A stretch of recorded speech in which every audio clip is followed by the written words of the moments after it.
For the very first time ever since Ruben Amorim came in at Man United, he has gone ahead to win 3 games in a row, and that is really my excitement, that our manager is really getting that confidence. And I told you when we beat the side of Fulham that we can go on a stretch of winning very, very many games under Ruben Amorim. And I want to state that he builds onto that momentum, because the next games you're really having in the Premier League, we are having Everton, Crystal Palace, Ipswich, and Tottenham Hotspur before you go ahead and obviously play the side known as Arsenal into the Premier League. That is on the 9th of March. So if we can continue to win all these games in our way, Leicester City in the FA Cup, that means we would have gone ahead to win 8 games in a row. And if at all Ruben Amorim can do that, I'll salute him and I'll be like, this is good for him, because he has always emphasized that every time we lose,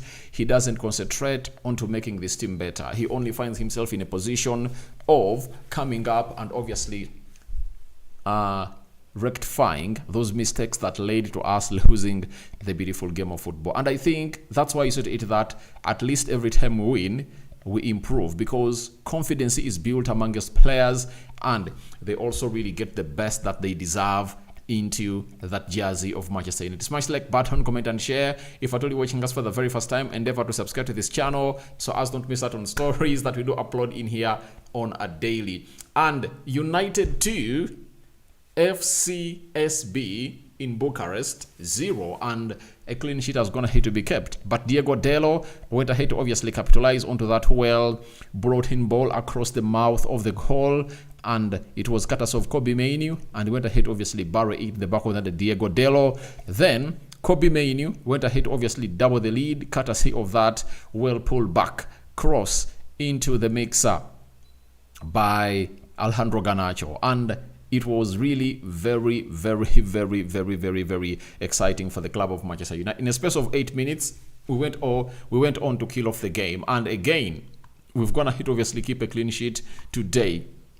And that's what Ruben Amorim went ahead to stress in the recent past, that the problem of Manchester United is that we concede very early. And I think United has looked very, very, very strong, and we don't concede goals anyhowly like how we used to, and that is really beautiful of Man United, and it shows you that improvements are really making turnarounds. And I'm really excited for the manager, for the beautiful display in Bucharest, and everyone was like, oh my god, this is Man United, and we are really good to go to where this club of Manchester United should be.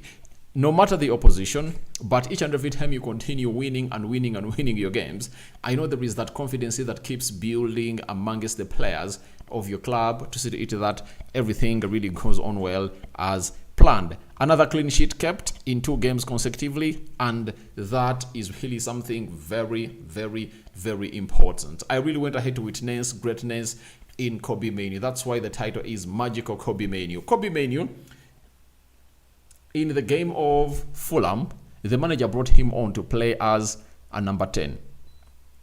And Bruno Fernandes was playing behind Kobbie Mainoo. And I've always gone ahead to tell people that Kobbie Mainoo started as a centre forward. Then he was played as a number 10 in his most career in the academy of Manchester United. And even when Erik ten Hag introduced him in the club of Manchester United, he got him from the academy, and we all knew to it that he was a number 10.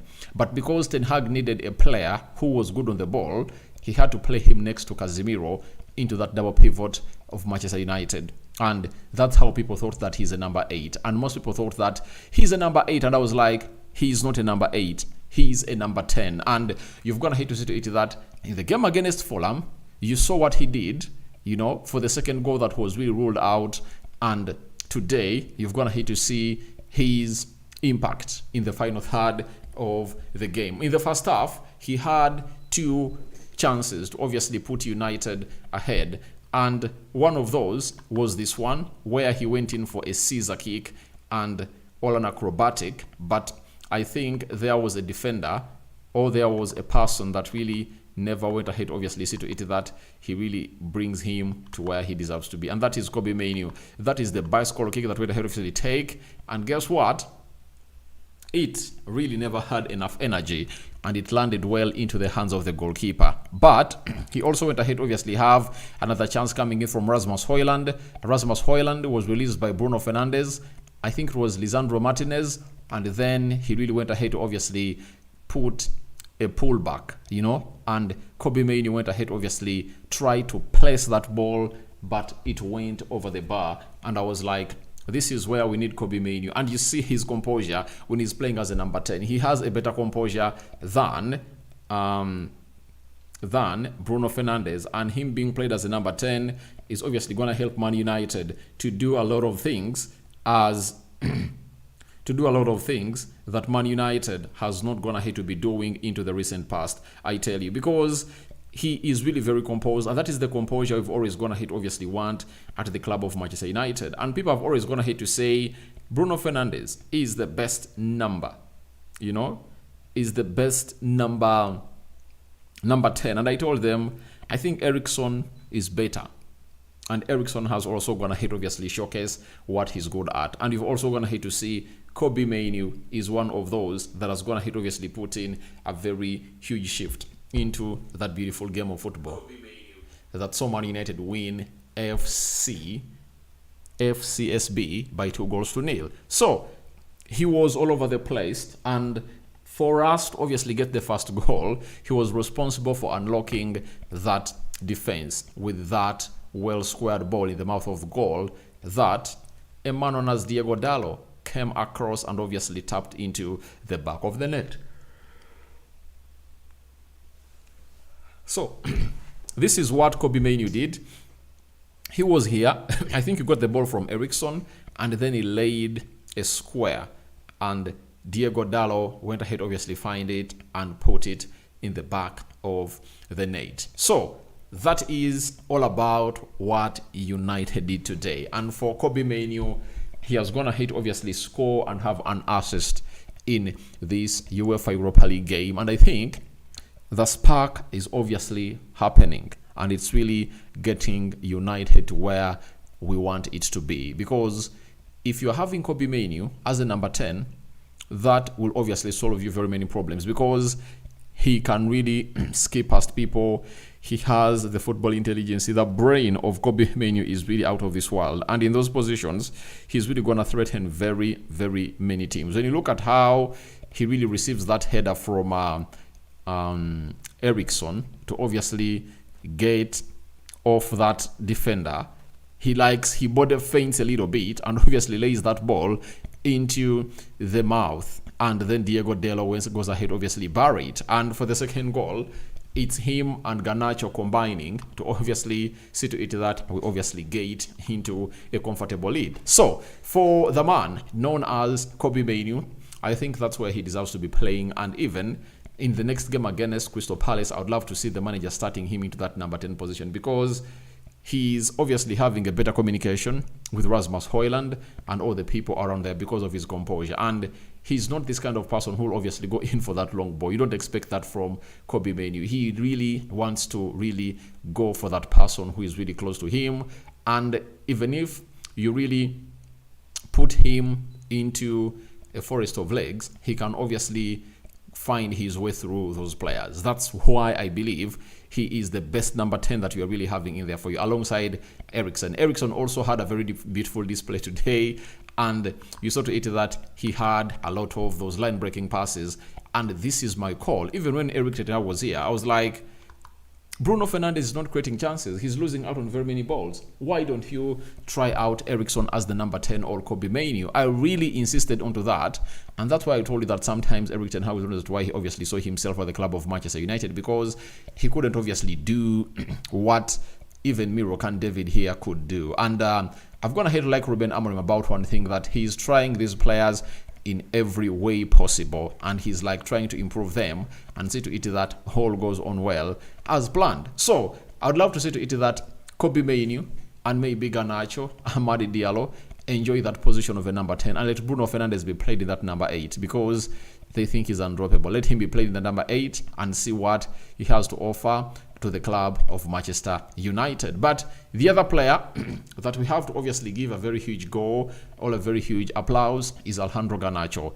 I've been one of those people that has said on several occasions in the previous 5-6 games, it's very hard to really see to it that Garnacho really has a shot on target. Though this time around, when he came onto the pitch, he was released and obviously had a ball, I think, denied by the lower bottom corner, right? But from that, you never saw him having a shot at goal.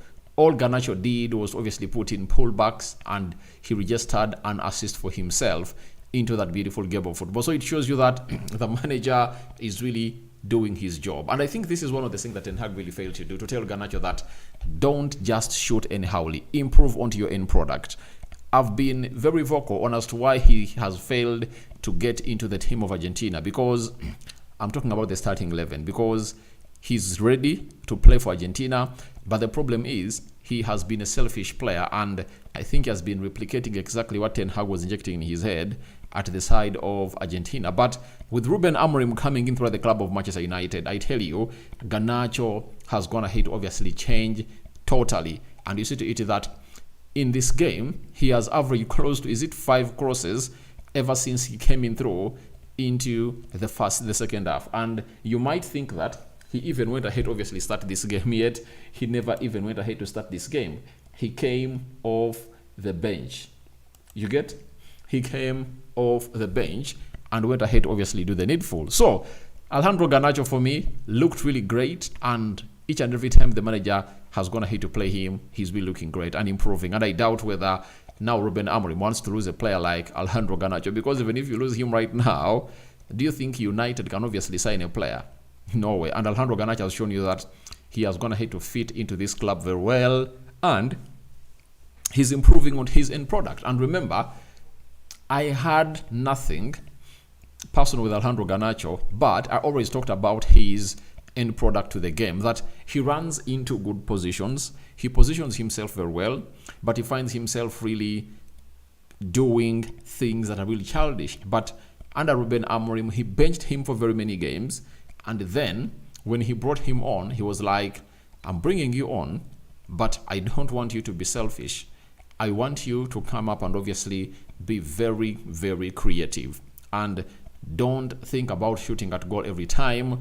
Go ahead and improve on your end product. And that's exactly what has gone ahead to transform about Alejandro Garnacho. And I really loved his display tonight. And the other player that really looked good, Rasmus Højlund, I think really had a very good game today compared to that of West Ham, where he went ahead of his lose very many games. His ball control was really off. But the big question is, again, when will our strikers get chances? Because Rasmus Højlund, I think he got one chance, if at all I'm not mistaken, in the entire 80 minutes he played. We need to create chances for our number 9s and see to it that they really create those goals, because we need to really give them confidence. And we know to it that when he starts scoring, he doesn't really stop. That is the good thing about Rasmus Højlund. And people have always gone at this, we don't have strikers, but have we seen these strikers miss chances? You know, how many big chances has Rasmus Højlund gone ahead to miss?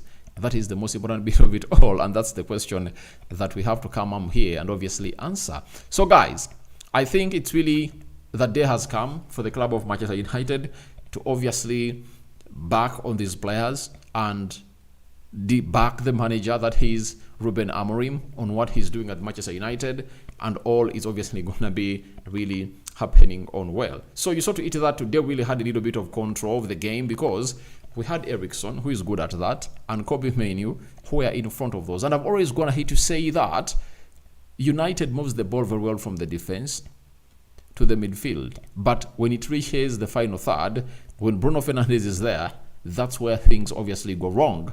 But today, I've gone ahead to see lots of things going right, because we know that we are really having two creative number 10s that we all know have a very huge football brain. That is Eriksen and the man known as Kobbie Mainoo. And I think this is a wake-up call, or is going to act as a wake-up call to the manager, that is Ruben Amorim, to obviously see to it that all goes into his hands. To see to it that he doesn't mess anything like not starting Kobbie Mainoo into that number 10 position. And I'm just waiting to see in the game of Crystal Palace, Amadi Diallo and Kobbie Mainoo playing to that number 10 position, because we'll be having two players who are really good on the ball and they don't really lose the ball when given the ball. The substitutions, we are really on point, especially those two that the manager went ahead to make immediately the second half came to an end. Malacia was taken off. I know the reason. He really had a yellow card and he wouldn't risk his team to obviously get a red card. Then the other player that was brought on was Alejandro Garnacho for Garnacho came in for who? Because let me see, the two substitutions that the manager made at halftime, there are two players that were really taken off, if at all I'm not mistaken. Two players were taken off, Malacia was taken off, and then Toby Collier was also taken off, and Bruno Fernandes really did the needful in that midfield, and Alhot really went ahead, obviously, do the needful. For Toby Collier, I think really had a very beautiful game, but the manager took him off. But I think the manager felt like he needed those 3 points to see to it that his team really gets straight into the round of 8 all quarterfinals to obviously go ahead and avoid what we call the round of 16. It was like, let me inject him more firepower and see to it that this team really attacks left, right, and center. So that's what exactly the manager went ahead to do, and it went ahead to obviously act well for the club of Manchester United. But Toby Collier is a name to remember, and I believe he's really going to give us a very good go. Then later, Lisandro Martinez was taken off. There came in a player called Lenny Yoro. But have you guys seen how Lisandro Martinez plays well? And by the way, I've always gone ahead to let you know that my favorite back three is Mazraoui. It's Mazraoui. Then you talk of Delete and Lisandro Martinez. Each and every time we play with those three there, I'm 100% sure that nothing is obviously gonna go wrong, because I know all those three defenders are fast and we can play high line and they are very comfortable onto the ball, and you're gonna hit to see a lot of confidence, and they know each other very well. They can complement each other very well. And I think over the weekend the manager might bring in Harry Maguire, but I don't really believe that we need Harry Maguire. Can we maintain that back three for some time? You understand? So that's exactly what that game of football was like. Now let's get to the stats and see how the stats were for this beautiful game of football that United won by 2-0. 8 shots by FCSB. United had 21 shots. 3 shots on target by FCSB. United had 7 shots.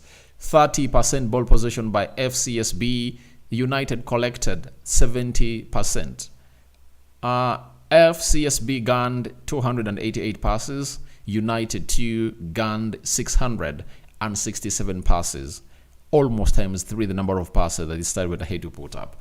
Then 73% passing accuracy by the Bucharest side. Then United had 88% passing accuracy.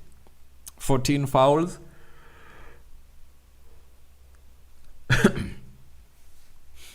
14 fouls by Bucharest, 10 fouls by Man United. 3 yellow cards to Bucharest, 1 yellow card to Manchester United.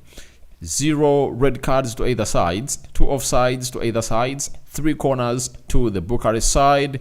United got 6 corners. What a beautiful display.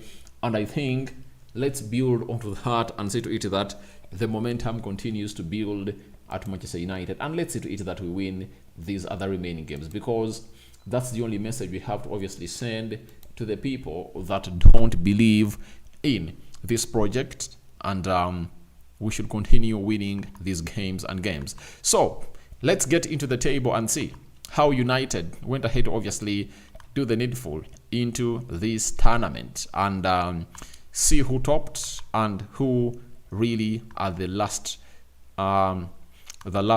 16 to obviously face off in a playoff. Then Lazio was first with 19 points. Atletico Bilbao was there with 19 points. Then Man United third with 18 points. And by the way, we are the only side that never lost a game in these group stages. You understand? Tottenham Hotspur came fourth, 17 points. Eintracht Frankfurt came fifth with 16 points. Lyon came sixth with 15 points. Olympiacos came seventh with 15 points. Rangers came eighth with 14 points. That is it. Now, let's get to the next 16 teams that are really gonna be playing one another in this playoff. Bodo Glimt, Anderlecht, FCSB Ajax, Real Sociedad, Galatasaray, AS Roma, Victoria Pleasant, Ferencvaros, FC Porto, AZ Alkmaar, Midtjylland, Union Saint, PAOK, FC20, and Fenerbahce. Those are the 16 teams that are obviously going to find themselves playing into the round of 16 and see who are really going to come up to obviously play into the next. Now, these are the teams that are going to obviously be knocked out and they won't proceed anywhere. Now, Braga is 25th. Braga has been knocked out. Elfsborg, Hoffenheim, Besiktas, Tel Aviv, Slavia Praha, Malmo, RFS, Ludogorets, and Dynamo Kiev, Nice, and Kurebeg FK are really out of the tournament. And why is it very important for United to obviously get into this stage of the quarterfinals? You know,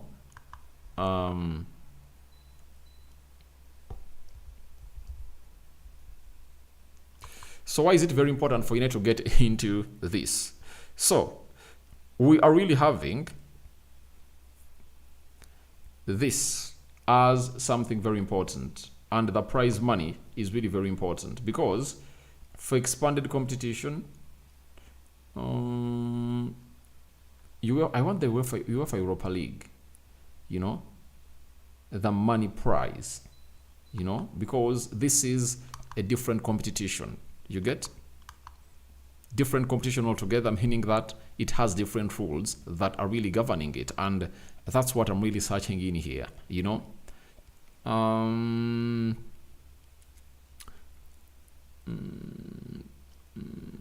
right.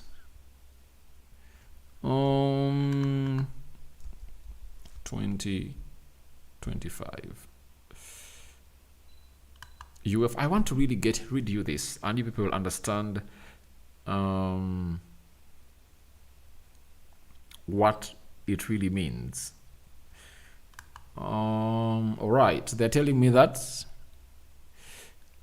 phase of the participation awarded 3 million euros, then a victory in a group pays. So hear this out. A victory in every group, a victory in the group paid 400,000. And how many wins did United get? Then we get back here. How many wins did we get? We got 5 wins, meaning that we collected 2 million euros from the wins that we got, and we only went ahead obviously get we had 3 draws. And how much do we get for draws? Let me see. A draw is 133. We had 3 draws, meaning that is like 400,000 euros, meaning that United has collected close to 2.5 million euros from the group stages in there for you, and getting onto the knockout stage, you know.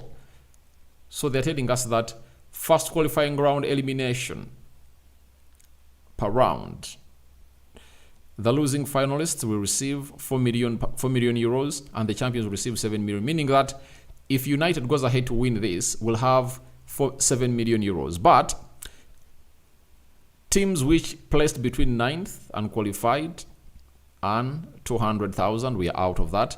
Reaching the knockout stage triggered an additional bonuses. So for the round of 16, and 1.3 for the quarterfinals, meaning that as qualifying for the quarterfinals, United has added 1.3 million euros to the already earned 2.5, taking that to 3.8 million euros. And for the semi-finals, 2.5 million euros. Now, if we qualify to go to the semi-finals, that will be 3.8 plus 2.5. That will be 6 million euros, I think. And if we win, we'll obviously bag 7 million euros. You understand? So that's exactly how everything is really going to be happening for the club of Manchester United. And I think it's really good money. If we get in close to 18 million euros from the UEFA Europa League, that will be something great. And if you win it, it will be a direct ticket for us to go to the Champions League. And I think the only way we are going to be playing the Champions League is if at all we really win this tournament. And I know it's really winnable if at all these players continue to play well and see to it that we really go ahead and follow the instructions of the manager. Nobo Kasome, good evening, brother. At least we are now looking like a good team. Yeah, we are looking good, and something good is really forming up. Nobo Kasome, I'm happy, bro, thank you. But we don't have strikers. We do, but it's our strikers find themselves creating chances for the midfielders that are supposed to be creating them chances. I think that's what you should obviously try to rectify, the club of Manchester United, that we should obviously see our team getting more chances from the midfielders, not strikers like Rasmus Højlund pulling a cutback, you know. We are having Fred. That's what we want. All right, thank you. Happy Sichinga Garnacho is coming back by and large. Yeah, I've mentioned this on several occasions that he's really improving, and Ruben Amorim deserves his flowers for improving this lad. That is Alejandro Garnacho. Then Alusen Bokairi, a very good game we have today. All right, that is it. Moses Odong, first half was boring anyway. A win is a win. Thanks for the scores. And I think it was not boring, but we just lacked that finishing edge to our game. But in the second half, we really went ahead to obviously attain it and really went ahead to put in a very beautiful shift. Great Stone, live from Qatar. Thank you for watching through CK Entertainment. Toby Collier was taken off, and then Alejandro Garnacho came on. Then Kakinda Lawrence, big up United. Then Desteo Tiberindwa, congratulations to all you greens, to all the reds. All right, Kakinda Rollins, we are still in round of 16. No way. We are into the quarterfinals because we went ahead to do the needful and really play and finish into the top 8. Meaning that these 16 teams will obviously find themselves into the mix to battle one another, and then we'll obviously do the needful. David is similar. Rashford is leaving all. Rashford is leaving. That is it. And there is a story I read. If at all you read one of those that really follows me onto the United Matters Channel X account, we had a story coming in through from none other than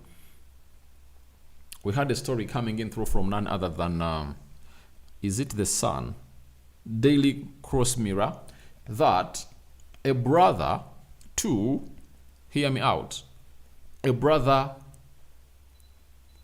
to Dan Welbeck has been hired by Marcus Rashford to accelerate his departure from Manchester United, because the fact is he's not really gonna get any playing time under Ruben Amorim. That is it. So he wants to leave, and Marcus Rashford is leaving. Let no one let you that he's not leaving. When he stays, United would have gone ahead obviously fail to get an appropriate deal for him, but the fact is the guy wants to leave. Then we also have David Zimola Dogu is joining when? Saturday. That's when he's flying in Manchester to obviously undergo his medical. And you people, you should be all, your hands should be crossed, because he's gonna be participating into a very huge game against Atlanta. That is Friday, and we have to pray to it that doesn't get injured, because if he does, then that deal will obviously be off. Which match is he playing? They're going to be playing Atlanta. That is today in Italy. So we have to really watch that game of football and see how Doc is obviously going to look, and whether the manager is obviously going to start him, because if they're 100% sure that they're selling him, there will be no reason as to why they obviously start him. They will bench him and play off the bench. But if they start him, it will be like United will never. You haven't gonna hit obviously meet. You haven't gonna hit obviously meet what we need in here at the club of Manchester United. So guys, thank you very much for watching through. Just been Rokan David with the match reaction of FCSB 0 United 2, but magical Kobbie Mainoo with an assist and a goal. What a way to obviously launch himself into that number 10 role for the club of Manchester United. Alejandro Garnacho is moved. They're not going to sell him. They can't sell him because he has just gonna hit obviously perform very well and put in an assist. And as I tell you right now, they're like, we are going to lose out on a player. We wanted £60 million for Alejandro Garnacho, and as he's performing right now, we'd rather hold him a little bit. If we want to move him, let's move him out on the summer, and really we can get in like £100 million, because when you look at his performances, I tell you, he's continuing to perform better and better and better and better. So I don't see United selling Alejandro Garnacho, because for him, he has suited into the system of the manager very well, and the manager is obviously going to have a very hard time if he's to bring in a different kind of player to come in through and obviously put in a different shift altogether to get used to the side. Kakinda Lawrence, I thought 8 qualify directly and more 8 that are added after qualification to make it 16. No. The top 8 qualify directly to the quarterfinals. Then the next 16, from the 9th placed team to the 24th placed team, they play in what we call a knockout phase, home and away, and we will see which team will obviously, the 8 teams from that knockout stage will obviously be drawn to face the 8 teams, including Manchester United, that have already gone ahead to qualify for the quarterfinal. That's how this draw is. So we are waiting to see how things are really going to pan out for the club of Manchester United, and let's call it a night. Bye-bye. David Zimla, good night. I see. Thanks, RD. Bye-bye. See you, my brother.